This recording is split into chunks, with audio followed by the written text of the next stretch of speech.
ایک دفعہ کا ذکر ہے کہ کسی گاؤں میں ایک بوڑھا آدمی رہتا تھا۔ وہ دنیا کے بدقسمت ترین لوگوں میں سے ایک تھا۔ سارا گاؤں اس کی حرکات سے تنگ تھا کیونکہ وہ ہمیشہ اداس رہتا تھا، اس لیے وہ مسلسل شکایات کرتا تھا اور ہمیشہ خراب موڈ میں رہتا تھا۔ وہ جتنا زیادہ زندہ رہا اتنا ہی غمگین اور اس کے الفاظ اتنے ہی زہریلے تھے۔ لوگ اس سے اجتناب کرتے تھے کیونکہ اس کی بد نصیبی متعدی ہو گئی تھی۔ جو بھی اس سے ملتا اس کا دن برا ہوتا۔ اس کے ساتھ خوش رہنا غیر فطری اور ذلت آمیز بھی تھا۔ بہت غمگین ہو کر اس نے دوسروں میں اداسی کا احساس پیدا کیا۔ لیکن ایک دن جب وہ 80 سال کا ہو گیا، ایک ناقابل یقین واقعہ ہوا۔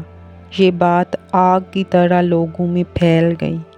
بوڑھا آج خوش تھا، اسے کسی بات کی شکایت نہیں تھی، لیکن پہلی بار وہ مسکرا رہا تھا اور اس کا چہرہ بھی تر و تازہ دکھائی دے رہا تھا۔ یہ دیکھ کر سارا گاؤں اس کے گھر کے سامنے جمع ہو گیا اور سب نے بوڑھے سے پوچھا، تمہیں کیا ہوا ہے؟ جواب میں بوڑھے نے کہا، کوئی خاص بات نہیں، 80 سالوں سے میں خوشی کا پیچھا کر رہا ہوں اور یہ بے سود تھا۔